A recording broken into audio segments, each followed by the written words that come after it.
de los 90. Y ahí tú también tuviste un papel muy importante con Tutti Frutti, que fue un programa del que yo creo que a veces a lo mejor sientes que no se habla mucho. No sé, creo que recibisteis un premio TP, sí. tú como showman de ese programa de Telecinco. Sí. Me lo entregó Rustam, de Twin Peaks. Sí. Casi nada, ¿no? O sea, un actor americano. Sí, me lo entregó y fue muy bonito y fue estupendo, pero efectivamente lo que pasa es que Tutti Frutti solamente para la gente, para la gran gente, la gran masa, es las mamachicho. Las mamachicho, por cierto, una de ellas había sido compañera tuya en el 1, 2, 3, Beverly Rolls había sido una de las azafatas del 1, 2, 3 en el 87. Pero Beverly no fue una mamachicho inicial. Las mamachicho eran italianas. Eran 6, venían de Milán todos los martes. Venían, es que la gente no sabe esto, ¿no? Ellas no se conocían, ni tenían un grupo que se llamara Mamachicho. Eran 6 bailarinas sueltas en Milán que trabajaban cada una en un sitio, volaban los martes a Madrid y aquí llegaban, las cogía una camioneta, un furgón, una caravana y las traían a Telecinco. Y en Telecinco las vestían iguales y entonces había de las 6, 4 se llamaban Patricia y 2 más. Y entonces pues aquí eran Mamachicho. Cuando cogían el avión, camino de vuelta a Milán, eran anónimas. Patricia, no. Por cierto, cogían el avión en una época de la guerra de Irak. Sí. Era un momento bastante tremendo. Ahí fui yo, también te habrás enterado, claro. Efectivamente. Bueno, tú fuiste, luego volvemos al 1, 2, 3, pero sí. Aprovechamos que es que tu trayectoria no solo es el 1, 2, 3, por eso también me gusta estar contigo aquí y hablar un poquito de otras cosas. Tú vas en esa fragata. Yo fui a la guerra del Golfo. Invitado. Lo que pasa que Marta Sánchez, que en aquel tiempo no era Marta Sánchez, que era Ole Ole, el grupo, pues tenía un representante muy avispado. Entonces él canalizó toda la publicidad y toda la promoción de los otros artistas que habían ido a la guerra del Golfo. Especialmente en Marta. Sí, solamente era Marta, le ponían un gorrito de marinero, le hacían la foto de Marta. Digo, pues muy bien. Que por cierto, inicialmente iba a ser Isabel Pantoja. Es cierto, íbamos los tres, pero había nacido ya Kiko. Y entonces ella dijo que en el año 90 que no dejaba una Navidad a su hijo solo en casa y al final fuimos 2 solamente. Bueno, eso da un poco la talla, esto era para ubicar un poquito que de todos los artistas que había en España en ese momento, de todos los cómicos, te llaman a ti. Sí. Estamos hablando de un momento de popularidad importantísimo. Momento de popularidad que ya tenías antes del 1, 2, 3 porque el libro lo que intenta es reivindicar el papel de verdad de los profesionales que hubo en el programa. Algunos es verdad que empezaron allí, pero no sería correcto decir que Raúl Sendero empezó allí, ni mucho menos. No, que va. Porque tú ya, cuando Chicho te contrata, eres una grandísima figura, sobre todo en Madrid, en los teatros. Pero yo había trabajado con Chicho mucho antes, en las historias para no dormir, los premios Nobel, habíamos hecho unos programas especiales para el Festival de Montreux. O sea, yo con Chicho había trabajado como actor muchas veces y muchos años, y había empezado con su padre haciendo una serie que se llamaba ¿Es usted el asesino? ¿Es usted el asesino? Lo hizo con Ibáñez Menta. Eso es. Y de ahí me conoció Chicho porque le decía al padre, hay un chaval por ahí que viene por el plató que lo tengo todo el día preguntándome que cómo me pongo la nariz postiza, que cómo me maquillo, y ese era yo. El niño coñazo era yo. Es como meritorio, ¿no? Que se decía antes. No. Quiere decir, actor desde luego, pero quiere decir que te fuiste ganando el mérito de... Yo era una esponja, y me gustaba tanto lo que hacía, que yo cuando veía que todo el mundo decía, se corta para bocadillo, y todo el mundo se iba del plató, y el único que se quedaba era Ibáñez Menta. Entonces, el otro que se quedaba era yo, para ver lo que hacía, qué caja tenía de maquillaje, que era una caja de madera antigua y fea, y todas las porquerías que llevaba, porque todo eran pedacitos, y con eso él se arreglaba, se ponía se agrandaba las orejas, se hacía maravillas, se maquillaba él solo. Y entonces yo me maravillaba ese señor que tenía esas facultades de maquillarse solo, que engolaba la voz, que ponía esas voces que hacía Ibáñez Menta, y a mí me dejaba boquiabierto. Entonces yo prefería no comer el bocadillo, yo me lo comeré después, y veía a Ibáñez Menta. Decían el hombre de las 1000 caras, ¿no? Cierto, realmente era así, sí. Bueno, tú incluso antes del 1, 2, 3 haces El canto de un duro, que era un programa en televisión española, donde ya haces eso ya era semanalmente un personaje. El canto de un duro fue un programa muy curioso, porque era un programa de índole económica. Era un programa económico, que era un programa muy árido. Que presentaba Mari Carmen García Vela, que luego hizo Informe Semanal. Sí, señor. Y que entonces era un programa que realmente era un coñazo. Porque hablaba era un programa entonces había que endulzarle, ponerle un caramelito que endulzara un poco ese tema tan árido de la economía. Y entonces yo hacía cada semana, en el programa que es semanal, hacía un sketch relativo al tema de esa semana, ya fuera la importación, la exportación, lo que fuera. Entonces eso ya, como empecé ya a hacer personajes cada semana y pues digamos que fui abriendo una brecha por ahí que luego aproveché. Claro, tú fuiste también ese hombre de las 1000 caras que decíamos antes. De hecho, en el 1, 2, 3 hacías casi siempre personajes diferentes. Luego, siempre. de vez en cuando ya... Repetí muy pocas cosas. El flamenco cojo, Sherlock Holmes, me lo pedía Chicho, y entonces yo tenía varios números de mis espectáculos. Me decía Chicho, esta semana vamos a hacer otra vez el flamenco cojo. Digo, hombre, otra vez el japonés, joder, otra vez. Vamos a hacer otra vez tantos y tantos como repetí, ¿no? Pero era porque a él le gustaba y decía, la gente no se acuerda ya. Y luego hay un capítulo en YouTube que dice, que pone lo que fue y lo que, o sea, cogían medio programa, o sea, medio sketch o medio actuación de uno, 6 años después el siguiente, y los unen, los empalman y ven que... Digamos que se repetían guiones. Sí, eso sí, no lo viviste cuando vuelves a hacer el 1, 2, 3 en los 90, te encuentras guiones que ya habías hecho. En los 80, no sé si eso te hacía particular gracia el repetir. Ninguna, ¿no? Ninguna, pero yo por eso procuraba siempre meterle alguna cosilla que Chicho. Con razón, papá de niña. Qué mala leche, ¿no? Joder, qué voto hemos pegado. Un susto de los de Chicho, ¿no? Sí, había siempre en el programa algún vampiro. Yo creo que haya algo por aquí, pero bueno. Entonces, bueno, a mí no me hacía gracia, pero le sacábamos punta, y como yo con Chicho siempre me llevaba muy bien, porque ya conté el otro día que hemos estado grabándole. Bueno, a todo esto yo diré, el que yo esté aquí hoy es cosa muy rara. Sí. Porque yo estoy retirado de la profesión. Ha costado. Bueno, digamos que hemos hecho un trueque. Sí, hemos hecho un trueque. Entonces, yo el otro día vine de propio. Yo vivo fuera de Madrid. Vivo en Madrid, pero en la playa tengo yo mi casa ahora. Entonces, le están haciendo a Chicho un programa que se llama Imprescindibles. Y querían el testimonio de unas cuantas personas que habían hecho una lista. Manuel Galeana y actores. Exactamente. Entonces, pues me llamaron a mí y dije, vale, pues yo acudo, a eso sí voy. Pero yo no voy a eventos, ni voy a estrenos, no voy a casi ninguno, ni voy... Bueno, no frecuento. En el rodaje de la grabación del otro día del programa de Chicho de Imprescindibles, vi tu libro. Estaba allí. Y digo, ¿y esto? Y dice, esto es lo que presento. Digo, yo he recibido un email de un tal Miguel Herrero que me convoca en la FNAC. Digo, pero yo no voy a ningún sitio y no voy a ir a ningún sitio. Dice, pero este es el libro que van a presentar. Dije, a este libro sí que voy a ir. Y ya está, ya tenía una pita, ¿no? Yo tengo, sí. Muchas gracias. Y entonces, pues así. Yo te lo agradezco de verdad que estés aquí con nosotros, porque es difícil localizarte, además, pero bueno, además eres una figura muy importante en el 1, 2, 3 como cómico, y porque en el año 82 estuviste a punto de hacer el programa, presentarlo en lugar de Mayra. Sí. ¿Cómo viviste esos meses? Se hablaba de Emilio Aragón, de ti, de Mayra y de Chicho Gordillo, que estuvo junto. Yo te lo puedo contar y procuraré. Yo tiendo mucho a enrollarme, pero procuraré ser un poco extenso. Le pasó el accidente a Kiko Ledrar y había que seguir con el 1, 2, 3 y quería pues un presentador que siguiera un poco la estela que había dejado Kiko. Y entonces Chicho nos llamó a Emilio Aragón, a Chicho Gordillo, que también era peruano, y a mí. Chicho Gordillo tenía la ventaja de que se equivocaba, como le pasaba a Kiko con la moneda, porque la moneda masculina en Perú es el sol.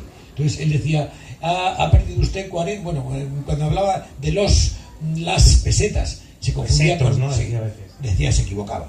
Entonces le gustaba esa gracieta que tenía Kiko, esa espontaneidad. Dijo, esto lo puede aprovechar muy bien Chicho Gordillo, y además Chicho Gordillo era showman, cantaba, imitaba a Frank Sinatra. Ese puede ser un candidato. El segundo era Emilio, que tenía un padre, Emilio era un padre, Miliki, que fomentaba al hijo y lo llevaba, era como la mamá del artista, pero en el papá.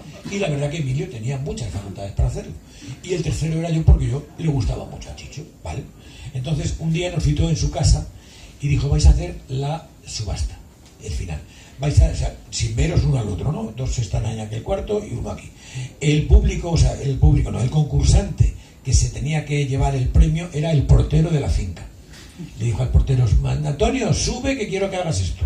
Y entonces había que convencer al portero de la finca de Chicho que se llevara el concursante la cartera, que no se llevara ni la botella, ni el clavo, había que llevarlo la cartera. Entonces nos había puesto, era Egipto el tema, una pirámide, no sé qué, una momia, no sé cuánto.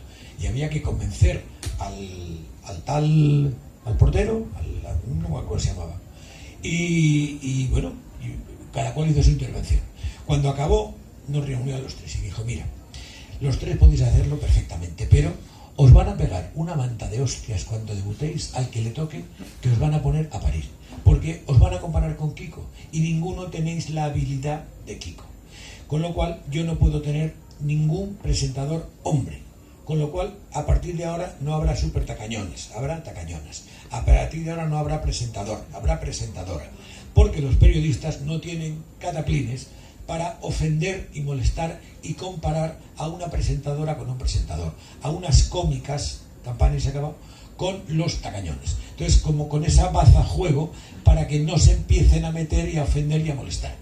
Y ese fue él, y me dijo, pero tú quiero que te quedes. Emilio no se quiso quedar para sacar regalos, y Chicho tenía un show muy bonito que hacía por las salas de fiestas de España, y no, él decía, bueno, que él no era actor, que él no. Y entonces pues me quedé yo, pero sí hubo esa posibilidad y lo consideró por lo menos. No quiere decir que es una historia muy interesante, realmente así contada. Yo creo que es la primera vez que te la oigo contar así completa. Es que como te cuente todo lo que ya saben los tres, estamos aquí los churros por la mañana. Bueno, en los años 80 tú repetiste muchísimas etapas, prácticamente todas. Mira, yo... Pero te fuiste en una por publicidad. Claro, lo he contado también. O sea, yo debutamos el mismo día, Mayra Gómez-Ken, las hermanas Hurtado, las tres, y Raúl, en un programa que estaba dedicado a las 1001 noches.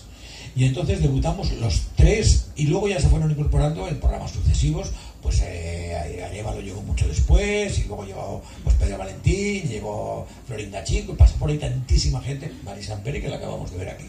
Pero eran un poco como de visita. Se iban quedando solamente los que eran capaces de seguir la velocidad de Chicho. De hecho, Florinda Chico no pudo. No pudo. Estuvo solo un programa. Sí, pero Chicho probaba. Había, que no os acordaréis, había un chico catalán, un cómico catalán, iba a decir que llevaba Magín Revillo, que llevaba un peluquín, que lo digo con cariño, sí. porque era muy gracioso, porque él no pretendía engañar a nadie, llevaba un peluquín así un poco que le era como un flequillo, pero que era su identidad. Y Magín Revillo venía, el chico, con una voluntad tremenda, se aprendía los guiones, pero que era catalán, que se lo notaba mucho y que no, no agarraba. Y lo tuvo Chicho 3, 4, 5 semanas, y Magín Revillo no pegó. Y el que no cogía la velocidad de Chicho, pues se quedaba atrás. Y así fueron pasando cantidad de gente hasta que ya llegó Arévalo, que se asentó con los chistes, llegaron los de los sacapuntas, Beatriz Carvajal, por supuesto, que Beatriz fue de las primeras que se incorporó. Beatriz llegaría al tercero, cuarto, quinto programa. Y bueno, pues ya nos fuimos quedando, el Fedra, Lorente, la Bombi, y nos fuimos quedando, ya se fue seleccionando un grupo, y ya éramos los mismos durante mucho tiempo. Yo empecé en el 82 y acabé en el 92. Con ese pequeño paréntesis, que yo firmé una publicidad, y Televisión estimó que el tiempo que yo se estaba emitiendo la publicidad mía, no procedía que estuviera saliendo yo también en el 1, 2, 3. Durante 3 meses yo anunciaba... Había una ley de incompatibilidad. Sí. Y entonces pues me dijo Chicho, dice, no te preocupes, tú llévate la pasta de la publicidad, que aquí te esperamos hasta que acabe el contrato. Sí, porque sin entrar mucho en las interioridades económicas, pero es verdad que no era comparable, ¿no? Hacer una publicidad de los 80 respecto a trabajar semanalmente. No. El dinero que se ganaba en el 1, 2, 3 te venía después. No te venía en el 1, 2, 3. O sea, por la repercusión. La repercusión y los contratos que te salían en el verano, porque había gente que trabajaba en carpas, en circos. Mayra ha presentado de todo ya. Sí. Y la gente pagaba, el público pagaba por ver en persona lo que veían por televisión. Entonces yo durante 5 años tuve un espectáculo aquí en Callao, en la sala Xenon, 5 años, ahí sin moverme, todos los días, completo. Y la gente pagaba para ver en persona a Raúl, porque lo veían en televisión. Y bueno, pues yo debuté en el 82 en el 1, 2, 3, y en el 80 había debutado yo en Callao. Claro, además estuviste haciendo un espectáculo sobre las burbujas, que lo hiciste en el 1, 2, 3. Se llamaba Champán. Eso es, y además el Callao, porque como estamos en Callao... Yo grabé Callao. Una canción para un disco, efectivamente. Del se grabó un disco del 1, 2, 3, y yo grabé 2 canciones, todos grabamos 2 canciones, ¿no? Yo grabé El Chistecito y Callao, que era una parodia de New York. Sí. Y curiosamente lo grabamos con una buena orquesta, y bueno, Bigote grabó su Mairucha, cha, y Mayra grabó también sus 2 temas, Beatriz también grabó, y por ahí funciona ahora en los coleccionistas Sí, a precio de oro. Muy, muy valorado. ¿Y qué diferencia había entre el 1, 2, 3 de los 80, el de Mayra, y el de los 90, ya con Yo le estaría Miriam de Azaroca? ¿Dónde te encontrabas más a gusto o cuáles? ¿Las grabaciones eran más largas? ¿El estilo era diferente? Cambió, mira, el factor sorpresa fue al principio, ¿no? El segundo año, la tercera temporada. Cuando llegó ya Jordi, Estadella, la gente ya conocía el 1, 2, 3. Entonces Chicho se retorcía en los sesos, ya teníamos hasta guionistas, que antes no había guionistas, más que estaba Luis Murillo, que hacía las preguntas, preparaba todo aquello, pero no había guionistas de texto, lo hacía todo Chicho al principio, muy al principio. Luego ya tuvimos ya guionistas, yo tenía mi propio guionista, y bueno, pues ya fue todo números musicales, yo ya todos empezamos a salir, o sea, era todo mucho más, se vea bien, tenéis imágenes por ahí, los decorados eran mucho más espléndidos, las puestas en escena eran absolutamente de comedia musical americana, y ya cantábamos todos, yo hice varios números musicales, yo hice una parodia muy divertida vestido de niña de Si vas a París papá, hice el Callao Callao, Marujita Díaz, ¿no? Sí, era la voz de Marujita Díaz distorsionada. Y luego hicimos el Callao Callao también, con todo vestido lleno de basura, era muy gracioso. Y luego hice un número que tuve que repetirlo años después porque fue un pelotazo, que era el de le iba a decir la entrada de Aida, era Cleopatra. El tango Cleopatra. Lo hicimos una vez, funciona muy bien, y ya esa segunda etapa que tú dices, ¿en qué se diferenciaba? Pues que cuando ya lo hicimos la segunda vez, los 4 que me llevaban en el baldaquino aquel eran 4 negros, como Elizabeth Taylor, pintados así con rayas, era músculo, era una puesta en escena espléndida, y yo salía vestido, bueno, de Elizabeth Taylor, ¿no? Me vienes una ropa espléndida, ya que va. Y era el mismo número. En el libro sales con algún traje sacado por el Pirulí de Televisión Española, un sí, grandísimo Pirulí. Sí, era... te metían unos trajes imposibles. Bueno, yo he hecho de todo, yo siempre le dije a Chicho que no quería tener el personaje fijo. Por eso me dio miedo lo de Moira. Cuando vi que en el segundo programa de Moira ya me decían por la calle, ¡Dios, Moira! Dije, uy, qué miedo me da. Que fue por la de revistas como TP. Sí, nos dieron portadas, nos dieron mucho. Y entonces, pues yo siempre procuré, y la gente, de hecho, todavía, bueno, los chavales, los jóvenes que están aquí ahora, los de 40, 45, me llamaban de pequeños Raúl Sender. Raúl Sender. Era todo seguido. Yo era Raúl Sender, La Bombi, Bigote, Raúl Sender. Yo tenía nombre y apellido, con lo cual... Y una cosita que acabo de caer ahora mismo, porque bueno, estoy improvisando un poquito. Yo recuerdo una entrevista tuya en la revista TP en los años 80, en el que decías que nos copiaba Benny Hill. Es cierto. Benny Hill porque venía con un... Porque venía a España y venía se traía los sketches. No, y un magnetofón. Sí, Benny Hill nos copiaba, sí. Pero Benny Hill copiaba, fíjate, no nos copiaba los sketches de televisión, porque eso sería público y notorio que lo habían salido de una tele. Nos copiaba en el teatro. Él venía con un magnetofón, que lo pillamos muchas veces, grababa con un magnetofón chiquitito y grababa, él hablaba muy bien español. Y Benny Hill grababa... Venía a Casa Marbella, yo creo. Sí. Y entonces grababa los sketches que hacíamos los cómicos, no solamente a mí, a muchos. Grababa y sacaba, supongo que sacaba luego sus guionistas, sacaban ideas para su show. Efectivamente, ¿algún recuerdo ahora, así para despedirte, que te quede del 1, 2, 3 concretamente? Lógicamente tienes una trayectoria muy importante, que en muchas ocasiones te hemos oído hablar, decir que nos engañaste durante muchos años, sí, porque tú no eras un cuentachistes ni mucho menos, nunca cuenta chistes. Todo un showman que luego con la llegada de las cadenas privadas quedó más que demostrado tu valía. Yo digamos que no, nos engañaste. Sí, yo engañé al público haciéndole creer que era humorista, cuando yo realmente era un actor que hacía muchos personajes, muchos muy variaditos, entonces, y que yo era un actor con habilidades. En una zapateaba, en otra tocaba las castañuelas, en otra cantaba, en otra no sé qué, con lo cual yo no era el típico humorista al uso de la época. Yo era un actor que hacía papelitos diferentes, personajes diferentes, y eso a la gente le gustaba. Conclusión de todo eso, yo en toda mi carrera, como que ha sido 20 años de humorista, nunca copié a nadie, ni nadie me copió a mí. Te pudo copiar. O sea, era una cosa, era pues como Moncho Borrajo. ¿Quién puede hacerlo de Moncho? Pues Moncho es particular, es él, es su memoria, es su facilidad. Pues yo tenía mis personajes, mis flamencos, y nadie me copió eso. Bueno, ahora aquí hay una que se llama Nacha la Macha, que lo conocí en persona, Y sí, es muy gracioso porque me coge, busca en YouTube y busca cosas mías cantadas.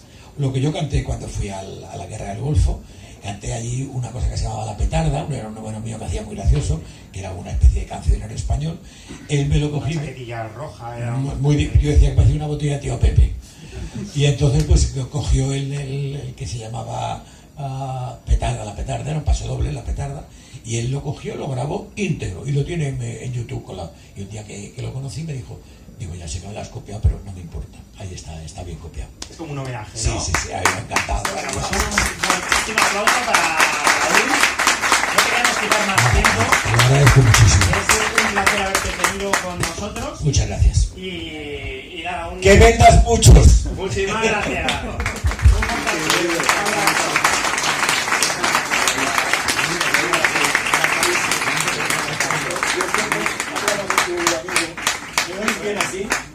Hablaba con este amigo que estaba aquí sentado a mi lado, que es de Salamanca, sí. Y yo digo, desde nuestro punto de vista, Mayra, mío, los de aquella época, digo, ¿qué idea se habrán forjado de nosotros? Porque ya estamos fuera de circulación hace 30 años. Entonces, estamos como idealizados, somos como para vosotros como un poco, yo qué sé, un sueño o un algo.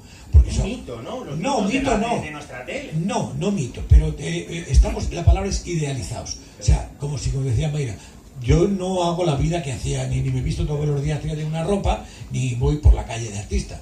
Yo voy de normal, me voy a mi Mercadona y voy a mi sitio como cualquiera, ¿no? Tú sabes, eso te lo cuento yo que no estoy, me despido. Tú sabes, por eso, cuando tengas oportunidad, Mayra es la reina del microondas. Es la mujer que mejor guisa con el microondas. Te hace fritos de todo con el microondas. Sácaselo un día a relación. A colación. Sí, tú diré, me han dicho que eres la que mejor maneja el microondas en España. Eso. Pues somos gente normal que maneja el microondas, que compra aquí, que sale allá, pero que nos sorprende todavía que haya un grupo de gente como esta tarde aquí. Mucha gente. Es que tú valoras mucha gente. La edad media. Sí, mucha 45, 42, 35. 23. Quisiera preguntar una cosa. Sí, aprovecha. Sí, Miguel nos deja. Sí, Por supuesto, David, todo es tuyo. Cuenta una vez más, por favor, la famosa anécdota del elefante. Hoy. ¿Otra vez? Otra vez. Bueno, yo os contaré. La he recogido. Leída, entrevista, la cuenta Miguel, todo, pero quiero que la cuentes. Yo os la cuento, es muy fácil. La he recogido en el libro, palabra por palabra tuya de una entrevista, ¿eh? Sí. Esta anécdota se la ha adjudicado mucha gente, pero quienes la vivimos fue Mayra y yo. Mayra estaba en la mesa y yo estaba aquí diciendo a Mayra eso que decía. ¿Y usted quién es? Yo soy Aníbal. ¿Y usted qué tiene que ver con las Islas Baleares? Hombre, usted recuerde que Aníbal, bla, de siempre. Este es ya un paréntesis que hablo. Siempre que había en el 1, 2, 3 algún animal que sacar, me tocaba a mí. Yo entraba montado en elefante, entraba montado en dromedario, en camello, en caballo, en burros. He sacado, si hacía de Tarzán, salía con un chimpancé. Si llevaba un rebaño con 40 ocas o con 40 ovejas. Y yo decía, Chicho, siempre que hay bicho me toca a mí el bicho. Y digo, yo sí, ya bueno, a mí no me importaba. Entonces, lo del elefante fue muy gracioso. Hacíamos un programa dedicado a Baleares y en aquel programa salía Aníbal que había pasado, había atravesado con los elefantes. Entonces dijeron, pues tiene que entrar Aníbal montado en un elefante, ¿vale? De un circo trajeron un elefante muy grande que había sido mamá, era un elefante hembra. Espera que tengo una luz aquí que me está dando en todo el ojo. Y entonces trajeron una elefanta grande, enorme, con el cuidador, y había sido mamá recientemente y traía a su cría. Era un elefantito pequeño, pero tendría ya como un año a lo mejor, pero era un elefante chiquitín. Total, pero la elefanta grande era enorme, tenía aquí pues eso que llevan en los circos y aquí lo llevaban agarrado el cuidador. Total, ensayo, martes por la mañana, pum. Súbete al elefante, el cuidador me dice, mira, está domesticada la elefanta, ella va a doblar así la pierna, tú pones aquí una pierna, la segunda pierna ya la echas detrás de la oreja y te agarras aquí y verás que tiene aquí una agarradera en lo alto, no te vas a caer, ¿vale? Y para sujetarte ponle las piernas detrás de las orejas, así sujeto, y ahora no tienes ningún problema, ¿vale? Dicho y hecho, pum, pum, pum, pum, pum, pum. Venga, tum, tum, tum, tum, tum, tum. Buenas noches, doña Mayra. ¿Qué tal? ¿Usted quién es? Yo soy Aníbal, no sé qué. Y el elefante. Yo pasé ya no me acuerdo si fueron los Apeninos o los Pirineos. Total, que de pronto Dice Chicho, no, corta, porque no podemos hacerlo, porque mira, la cámara te está cogiendo desde abajo y estoy viendo toda la parrilla con los focos. Entonces no, en aquel tiempo no se veían los decorados, era sagrado, no se veía, o sea, se veía el decorado, pero nunca por detrás. Nunca por detrás. No por sé. detrás. El público se le mantenía un poco la magia de lo que era aquello. Y entonces dice, veo la parrilla con los focos. Digo, pues ¿qué quieres? Si quieres, entro andando, voy a lo del cuidador y no, quiero que vayas encima. Digo, pero es que si voy arriba, ¿qué hago? ¿Entro agachado? Dice, espérate, a ver si con la grúa podemos cogerte un poco. Pero es que no, que veo todo, que no puedo. Tienes que estar demasiado alto.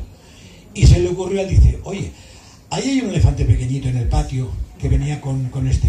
Dice que es el cuidador dijo, sí, es la madre y es el bebé de la elefanta.